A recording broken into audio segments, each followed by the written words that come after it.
I said, do you want to be the Randy John that tell the truth, the Randy John that cares about me? Because I know you are. Detectives press a 14-year-old boy for the truth in front of his grandmother as they question him about whether he sexually assaulted a 91-year-old woman. She deserves the truth to be told, and you know it. Welcome to Crime Fix. I'm Angenette Levy. This is a really disturbing case. Last June, Jesse Stone, he was a 14-year-old boy in Reddick, Florida, who was living with his grandparents and going to summer school. Now he's likely going to prison for a very long time. Body camera footage from the early morning hours of June 9th, 2024 shows Marion County Sheriff's deputies at a 91-year-old woman's home after she'd called to say she'd been sexually assaulted. Okay, I'm up here in Reddick. I'm at a house. A 91-year-old lady calls in saying she was just raped. We get on scene. She's beat up really bad. Now, it was late at night, and this was a terrifying, terrifying call. Who would do this to a 91-year-old woman? Deputies started walking the property looking for clues or someone possibly hiding. Others started securing the crime scene.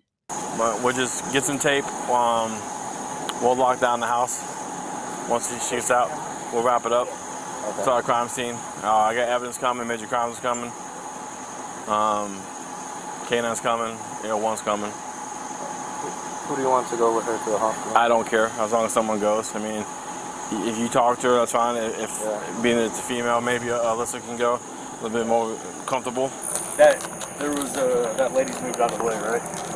The one that was with the phone. Yeah. Hey, have the neighbor with the phone step out of our way.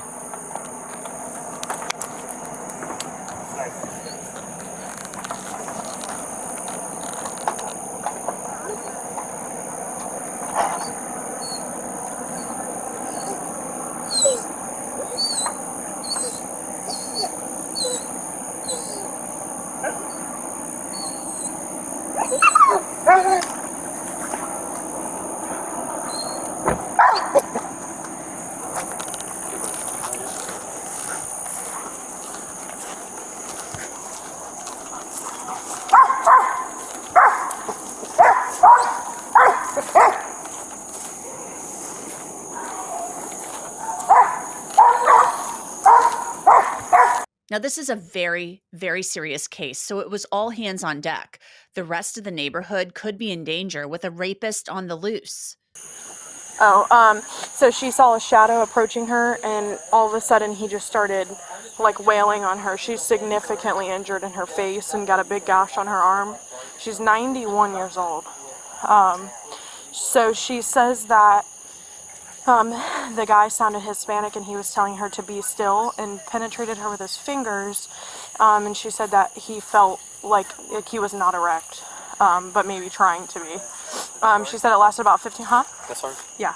Yeah, she says he never took off his pants. She said he never took off his pants, and it lasted about 15-20 minutes, and he left about 5 to 10 minutes prior to us going 97. Now, 97 is part of a police code, meaning that deputies have arrived at a call. Collecting and preserving evidence is, of course, going to be very important in this case, and it appears plenty of evidence was left behind by the perp. I'm sorry, I didn't know evidence was coming out. I gave Christian the dress and the underpants in 2 separate bags. That's fine. There's no, anywhere, when you walk around the house, no evidence of, her falling or anything, so everything she's saying is adding up. Everything is on her bed. Blood everywhere on her bed. The neighbor said that only Hispanics that she knows is right across this road right here on this side. Police are looking for a suspect and evidence, but they also want to know whether any of the neighbors saw anything. Not obviously. Hey, did you see anybody run through here or anything? Not to my yard, but I went in the house at 9:30 to eat dinner. Okay. And came back out with my son and said he saw all the cars come out here. Okay. And I was sitting there for a minute. And Your son live here too? Huh? Your son live here too? Yeah, my son lives here. My daughter and son-in-law are down here from West Virginia on vacation. Okay. There was a car earlier that came up there, when it was still daylight out there, but I think that was one of her friends. Okay. I think it looked familiar, like I've seen the car before. Okay. But nobody's been in my yard because I got dogs out and stuff. Right. Okay. She okay? I hope. I mean, I've known this lady since I was 10 years old. Okay. I mean, it appears somebody was over there messing with the house. So. That lady's daughters wanted her to move so many times out of here, too. She kept saying no, no, no. All right. Later that day, deputies talked to more neighbors. I was out in the back working in my shop. I guess when all this was going down, I never heard nobody yell or anything. That's what was weird. During the night? Yeah, last night. I didn't come in till 9:30. Came back outside, and then my son said all these lights going up the road. That's when I came back out and talked to you. Did the deputies talk to you last Well, I night? gave them my name and stuff. Yeah, they just said, "Did you see anything?" I said, "No, I didn't see nothing." And they can't come through my yard because them two are out. Sure. Unless they jump fences. So. Okay. Do you guys have video surveillance? No, I got a set, but I don't have them up there. I'm crippled, so I've been trying to. What the victim told police was absolutely terrifying. According to court documents, the woman said when the defendant jumped or pounced on top of her, she began to fight him by trying to push him off. Then he struck her face with his fists. Now keep in mind, as I told you, this is a 91-year-old woman laying in her bed in her own home. She told detectives she told the attacker to get off of her. Then she repeatedly prayed, "Dear God, please help me." And the defendant told her to shut up, shut up. Next, the victim said her underwear was torn off and she ended up face down and she was sexually assaulted. But then it stopped and the man left. During the investigation, detectives had encountered a 14-year-old boy named Jesse Stone in the neighborhood. They noticed a red stain on his clothes and asked to get a swab. His grandmother consented to that and him giving a DNA sample. Then 8 days after the sexual assault, detectives received the results that showed that Jesse Stone's DNA was left on the 91-year-old victim. They brought Jesse Stone into the sheriff's office in handcuffs. They sat him in a room by himself for quite a while. Man, you doing all right? You need anything? All right, Jesse, I'm Ryan, and we're gonna come in here and talk to you just a little bit, okay? We're waiting for your mom to get over here, just so we can all be here and talk and figure out what's going on, all right? Okay. You sure you don't want water or anything? Okay, if you need something, just give this door a little knock, all right? Okay. Jesse is in this room for more than 2 hours, and eventually they give him a blanket. It was likely very cold in that room with the AC on. It is Florida in June, after all. They move Jesse Stone later to an interview room, and his grandma, who's raising him, shows up. Jesse, I'm going to ask you some questions. It might seem a little bit weird, but this is just to help me understand and to make sure that I'm on the same page as you. So, do you understand the difference between a truth and a lie? Yes. Okay, so tell me what the truth means to you. The truth is what actually happened. Okay. And what's a lie mean? Something that's made up or not true. Okay. The detectives read Jesse his rights, and they ask him about being out in the neighborhood the night that the woman was assaulted. Do you remember that night? So when I showed you that video of you walking, so that would have been late Saturday night. Yes. Do you remember everything that you did that night? Yeah, I couldn't go to sleep, so I got up and I headed down the road to watch the cars that are coming from the concert. I've watched them, the cars looking for modified vehicles for a while, and then I went walking across the street for, I'm guessing, an hour before I came back to my house. So you heard there that the detectives had seen Jesse Stone on video in the neighborhood. They'd also met him in the neighborhood. Then Jesse Stone talked about seeing the victim hours before she was attacked. It was something the victim had already told the detectives, that the boy she knew as Randy John had stopped by. Where was she at? On the front porch, sitting in her rocking chair in front of the door. Okay, gotcha. So what was the last time, like, before then, when you had seen her, or I guess talked with her, like, kind of like you did that day? The last time I'd seen her before that was probably about, I want to say, a week and a half before. She was driving down the road from like church or something. Oh, okay. And she just stopped and said hi real quick. And, okay. Yeah. And then, do you remember the last time, like, my understanding when we spoke the first time, and correct me if I got this wrong, that you, when you were younger, you used to go over and talk with her quite a bit. Yeah, I'd go over, talk, help her. The detectives then asked Jesse Stone whether he had ever been in certain parts of the victim's home, and this leads to their big gotcha moment in this long exchange. So she's never asked for your help to do those types of, like, household chores, or like laundry or whatever? Okay. No, I've helped with the laundry machine, but not to do laundry. Not like you've never done her laundry for her bed sheets or anything like that? No. You've never, like, taken a nap or slept in any of her bedrooms or anything like that? No. Okay. Do you remember if you've ever been in any of those bedrooms? No. No? No. I've never been in any room other than the living room, kitchen, the bathroom. Okay. Well, Randy Dunn, I think you probably know that I wouldn't ask that question unless I had a reason to. Okay. So, I'm just going to be honest with you because, I mean, I feel like you've been mostly honest with me. And I know your mom's been honest with me. Is it okay if I call you his mom? Yeah. Guardian? Okay, I don't mean to. It's okay, yeah. But when I came over to you on, Yeah. I think that was Sunday, and I was asking you about your clothes and the video and such, and I explained that I wanted to get your DNA because I knew that you had been over there before because you mentioned, like you told us today, that you had talked with her. So I knew that you're, at the very least, there would be evidence of you being in the porch. Yeah. Right? So I went and met with your mom, and you guys signed a consent form, and we got your DNA. Uh-huh. Okay. So we sent your DNA and the sex kit up to the Florida Department of Law Enforcement, who does the testing and stuff for stuff like that. Okay. Okay, is there any reason at all that your DNA would be on her clothes? Yeah, we when I said goodbye to her, we hugged, like a slight hug. Okay. That's. Let me be a little bit more specific. Your DNA was on her underwear. What? And so I want you to really use this time here to be honest with me about what happened that night, because I think that we know what happened, and I think that your mom knows what happened because she also wrote down a list of times that you went in and out of the house that night, to include the time that the call came in.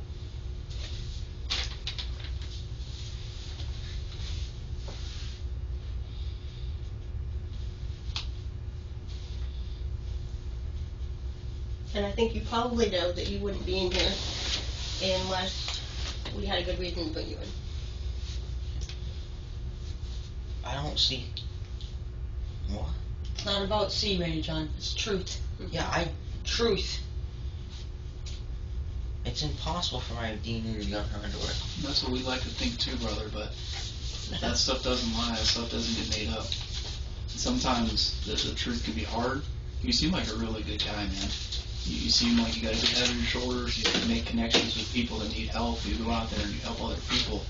And there's people out there sometimes that make mistakes, man. I'm going to come over here and I want to make sure. It doesn't make you a bad person for making a mistake. The detective then lays out photos of the victim, showing Jessie Stone what had been done to her. But we just need to understand, like, who is Randy John, man? Because I don't... And we don't think that that was the intention. But we need to understand what happened, man. Randy, I want to be real clear with you. We know what happened. What I want to hear from your own words, everything that went on that night. God. Holy cow. I want to know why this happened. Randy, help us understand, man.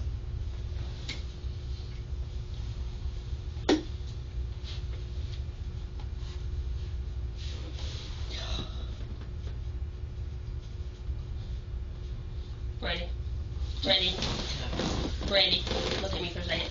You did this exact same thing when I asked you about you walking down the road or jogging down the road at 11 o'clock. And you did the whole, I don't remember, and I was like, and you finally admitted to it. And I think this is the exact same thing. I know what happened. And it's only going to help you for you to be honest with me about what happened. Because like I said, we know what happened because we have your DNA at the crime scene.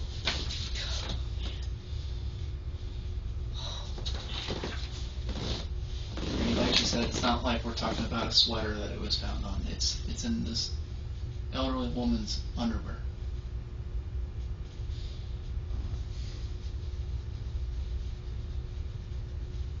what are you thinking, man?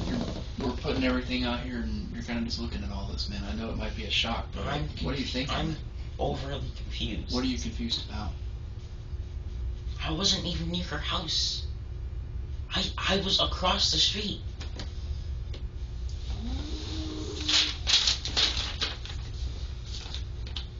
A whole hour. You were gone. Yeah.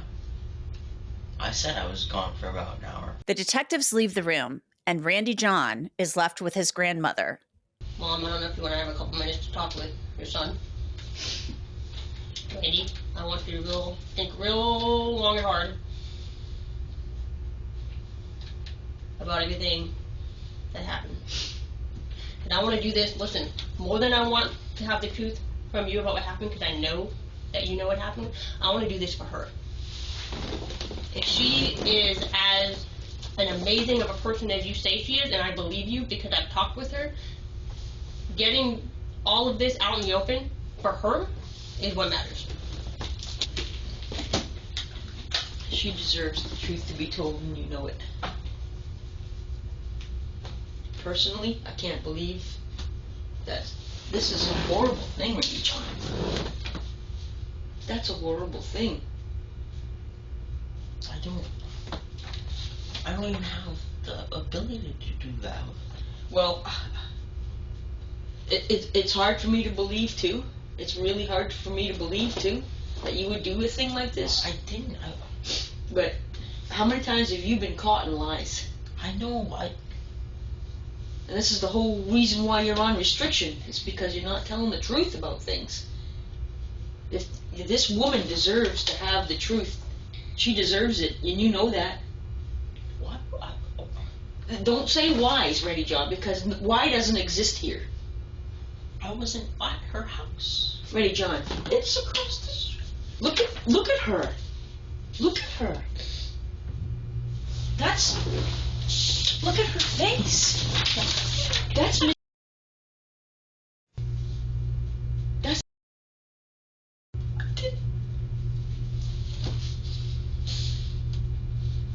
I don't even think like that.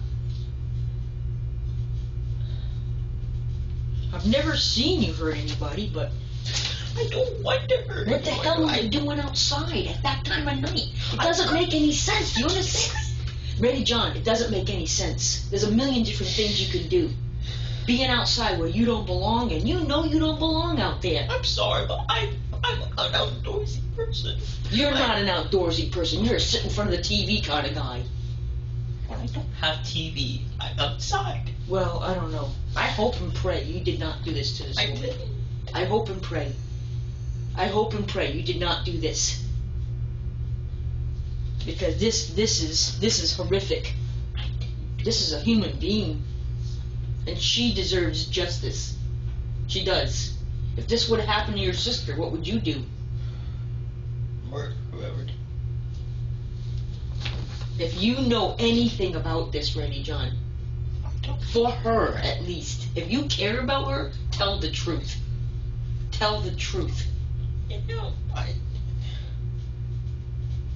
We've been down that road before where you've been lying about something and you swear up and this. Randy John, you've lied about stuff before. Jesse's grandmother leaves the room, and the detectives do most of the talking. I just got done talking to your mom, and she said that, I mean, you're 14, right? I think every 14-year-old's got to add some thoughts about what a woman's like and things like that. And I heard that you've been kind of exploring some nudity and pornography. Is that what's going on, man? The thing is, Grandma's got no reason to lie to me, and you have no reason to lie to me about that either. That's totally normal and totally fine. So is that something I heard you taking Grandpa's phone and taking a look at that? No, I don't do it on Grandpa's phone. I haven't been able to do it since I had my computer because she takes everything away. Yeah. Well, is it true that you were looking at some of that stuff? Like I said, it's totally normal, man. Okay. And like I said, and I think like Detective Hardigan said, it's totally normal to want to find out about these things, especially for someone it seems like you really truly cared about this woman. Yeah. And maybe you just wanted to figure out what was what, man. What, like,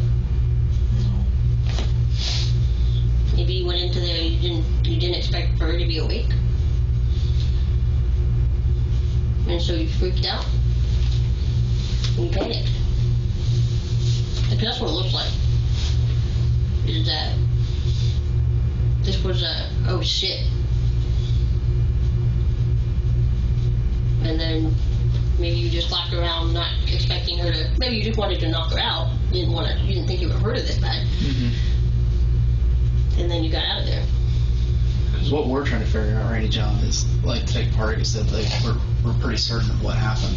What we're trying to figure out is Randy John the kind of guy that breaks into people's houses with axes and chops them up into pieces and leaves them and murders them, or did Randy John just make a mistake? Did he go into a house and expect this 91-year-old woman to be sleeping and maybe figure out something about life, and then things just went awry? Because thing is, people panic, man. And people do things that they don't mean and they don't want to do when they panic. So the detectives, as you saw there, tried to make Jesse Stone feel comfortable, like he just made a mistake, so he would open up to them. Eventually, he confesses, saying that he watched pornography on the victim's iPad and then went into her room and assaulted her. His confession is redacted under Florida law, so you won't be able to hear it. Honestly, Randy John, I feel like you probably wish that this had never happened. Like, I honestly still believe that you never really intended to hurt. Because you care about her. I don't intend to hurt anyone. The male detective and Jesse Stone talk extensively about him watching pornography, and Jesse talks very openly and freely about it. You mind if I give you some more stuff? Sure. So, how old were you when you started watching the porn videos?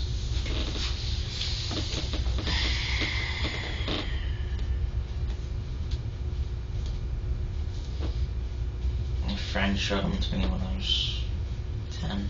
10? So you've been watching them since you were 10? Off and on, yeah. Okay. How often do you think you were watching them before you got put on restriction? Once or twice a week. Okay. And what kind of stuff were you watching? Looking at pictures? Were you watching videos? A mix of both. A mix of both?